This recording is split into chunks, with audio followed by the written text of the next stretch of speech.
जय महाराष्ट्र मित्रांनो, शक्तीपीठ महामार्गावर हरकती घेण्यासाठी 21 दिवसांची मुदत देण्यात आली आहे। याच पार्श्वभूमीवर सांगलीत येत्या शनिवारी दिनांक 23 तारखेला शक्तीपीठ महामार्ग बाधित शेतकऱ्यांचा मेळावा आयोजित केला आहे। याविषयी संपूर्ण माहिती आज आपण बघणार आहोत। मित्रांनो, व्हिडिओमध्ये पुढे जाण्याआधी आपण जर आपल्या चॅनलवर नवीन असाल तर चॅनलला सबस्क्राइब करायला विसरू नका।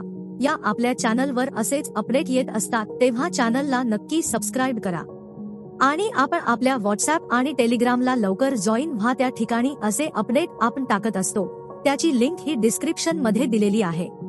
मित्रांनो, शक्तीपीठ महामार्गावर हरकती घेण्यासाठी 21 दिवसांची मुदत देण्यात आली आहे। महामार्गाची अधिसूचना राजपत्रात प्रसिद्ध झाल्यापासून म्हणजेच 7 मार्च पासून ते 28 मार्च पर्यंत हरकती दाखल करता येणार आहेत। 803 किलोमीटर लांबीच्या प्रस्तावित शक्तीपीठ महामार्गाला सर्वत्र म्हणजे 12 जिल्ह्यातून तीव्र विरोध होऊ लागला आहे। बैठका, मेळावे या माध्यमातून शेतकरी विरोध दर्शवत आहेत। आता रीतसर हरकतींमुळे या विरोधाला कायदेशीर रूप येऊ पाहत आहे। शासनाने जारी केलेल्या अधिसूचनेत हरकतींसाठी 21 दिवसांची मुदत देण्यात आली आहे। हे राजपत्र 7 मार्च रोजी जारी करण्यात आले असून 28 मार्च पर्यंत हरकती नोंदवता येतील।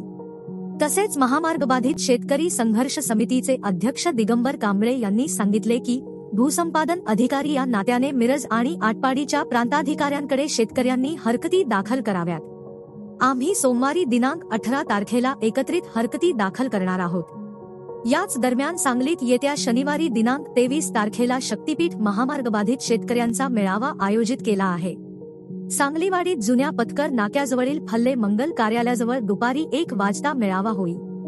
आमदार सतेज उर्फ बंटी पाटील, माजी खासदार राजू शेट्टी, डॉक्टर अजित नवले हे शेतकऱ्यांचे मार्गदर्शन करणार आहेत। शेती उद्ध्वस्त करणारा महामार्ग आम्हाला नको अशी भूमिका या मेळाव्याच्या आयोजनामागे आहे।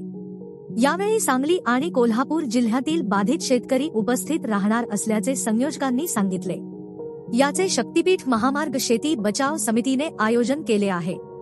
तर मित्रांनो, यावर तुमचे काय विचार आहेत ते आम्हाला कमेंट करून नक्की कळवा। आणि आपला आजचा व्हिडिओ आपल्याला इन्फॉर्मेटिव्ह वाटला असेल तर व्हिडिओला लाईक करा आणि चॅनलला नक्की सबस्क्राइब करा। आपण परत भेटू एका नवीन व्हिडिओमध्ये। धन्यवाद।